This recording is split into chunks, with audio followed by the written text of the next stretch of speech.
Press play. So my name is Joy Young. The name of my personal brand is Playtime Talent Group. I am also on the management team at Wondaland, which is home to Janelle Monáe, Jadena, Saint Beauty, Josh Dean. And we have a production house called Wondaland Productions and also a record label, Wondaland Records. So funny story, when I was a little girl growing up in Opelousas, Louisiana, which is a very small town, I actually wanted to be a pediatrician. Music was not something that I aspired to do until I was about 14 years old in middle school and I saw 106 in Park for the first time. So my first dream to get into the business was actually to become a VJ, which people don't use that term anymore, but it's a video jockey. So I wanted to be like AJ and Free on 106 in Park and host music video countdown shows. So that was my initial goal. But as I got older and actually went to college, studying mass comm, TV, radio production, I fell in love with music in a sense of promoting college parties, like just basically being out in the party scene. And there was one particular party that I went to, and it was whack. It was a whack event. And I literally asked everybody in the room, like, yo, who threw this party? They pointed this guy out to me. Ultimately, he ended up being Webby's brother, but I walked up to him and I was like, yo, this party's whack. You should hire me and my friends to promote your next party. And he literally looked me up and down and literally with no words, he said, okay. And I think it worked because, I was in the band scene, so I knew all the music heads. My friend Marissa, she was like a nerd, but she also knew a lot of like the fraternity members and sorority members. And then Andrea, at the time, her uncle was the defensive lineman coach for LSU. So we knew literally all the athletes. So with the mixture of nerds and music heads, fraternities, sororities, like we literally knew everybody. So he hired us to promote the biggest pajama party that Baton Rouge had ever saw. And at the end of the event, he handed us a wad of cash. And we didn't go into it expecting money, but after I had that money in my hand and I felt like, oh wow, like we were rewarded for this. At that point, we were like, okay, let's turn this into a business. So we literally LLC'd a promotions company at the time called Glamorous Entertainment, and we hired all of our female friends. It was a female-driven promotions company, and at that point, we basically were getting hired to promote college parties. So eventually, we started promoting our own parties, and I remember the turn of events that changed the course of my life forever. Being from Louisiana, our hometown heroes are Boosie, Webby, the whole Trill Entertainment camp. So one party we threw, they actually came. So when they walked in, I noticed it was a young lady with them who was in a groupie. She literally was like telling them what to do, escorting them where they needed to be. And so for me, I was like, yo, who's that girl? Like, I need to know who that is, because she looked like she's the boss, like she's running stuff. So after that, I literally stalked her out on Facebook and MySpace. When I finally figured out that she was a general manager of Trill Entertainment.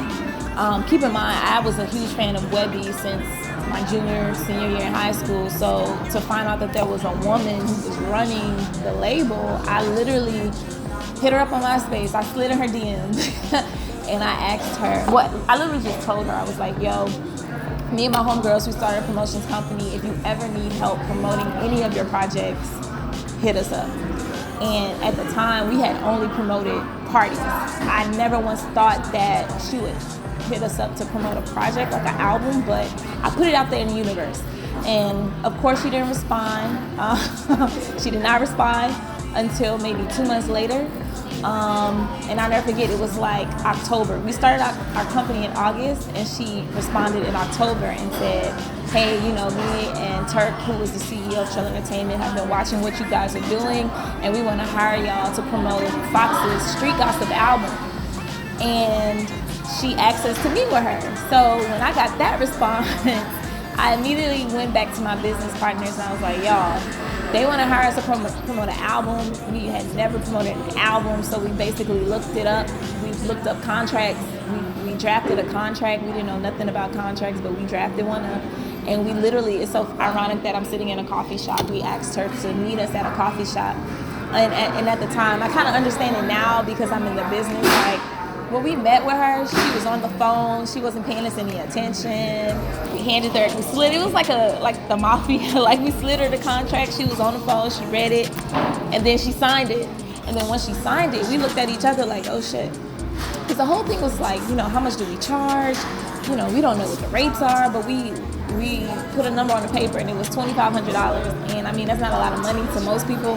But when you're a freshman in college and you ain't got no money, $2,500 is a lot. And so when she signed that paper, that's when I knew that that's something that I wanted to take seriously. I didn't exactly know what it was called at the time. Like now it's called street team, but I knew it was something that I loved. I was making money from it, and it was something that I wanted to take seriously. So my dreams of being a DJ, which is what initially prompted me to look into the entertainment business, kind of shifted because I started making money doing street team promotions. So that's what got me into this.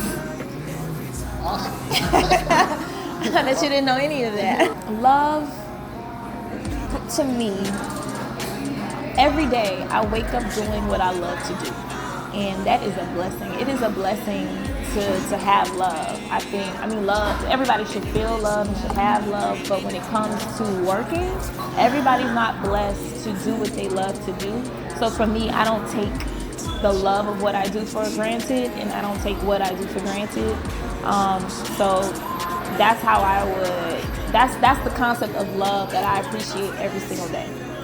So to start with my own platform, Playtime Talent Group, I manage an incredibly talented R&B group called Hamilton Park, and we have just wrapped their second album under their independent label, Lost in Music. And right now we're in the phase of raising capital. So we're indie, right? So as an independent artist and an independent label, you're responsible for finding the money to put your project out in the right way. And the reason why we want to make sure that we have the right amount of money to put this out is because we have some incredible producers and writers behind this project. Shout out to AO and Keys. AO and Keys is a production duo. They just won a Grammy for Cardi B's album with the song Bickenhead. They pretty much have produced your favorite R&B songs on the charts right now, and hip hop. So it's a blessing to have them on the project, as well as the other incredibly talented. Shout out to Ace Harris. He's over there at Reach Records, have worked with Cray. He's Grammy nominated. He may have won a Grammy, I'm not sure, but it's a blessing to have him on the project. So I'm really excited about this project. We have so many things. We're already booked up for the rest of the year. We have 2 tours on the table for next year. So I'm just super excited about Hamilton Park right now. We're doing some amazing things, so be on the lookout for them. At Wondaland, I'm day-to-day manager for 2 incredibly talented artists. The first is Same Beauty. They are a band, Black and Beautiful, brown girls. We just wrapped their album, so we're also in that same process, taking meetings with labels to get distribution deals, and eventually, you know, we'll secure a deal and put their project out. So I'm super excited about that. And then Josh Dean is also under Wondaland management. He signed to Hicko, and his project came out earlier this year. So we've been doing a lot of artist development with Josh, a lot of relationship building, taking meetings in New York and LA. And if this is coming out in October, then I can officially say that he should be on the Lucky Day tour by now, because we've confirmed him for that. So if you're a fan of Lucky Day and you bought tickets to his show, then you'll see him on that tour. So between Hamilton Park, Same Beauty, and Josh Dean, I'm super excited about those projects because I'm directly involved. Also under the Wondaland umbrella, obviously Janelle Monáe. She's doing a lot of great things with movies, and right now she's in a space where she's supporting the artists that, you know, we're putting projects out on. And then Jadena just dropped his album, and he's touring in October as well. So there's a lot of great things that I'm working on, and a lot of great things to come 2020 as well. So shout out to the Love Collective and the Love Fest. Make sure you guys go check them out. Locations, it's time to get naked. And when we naked, girl, ain't no flexing, no way.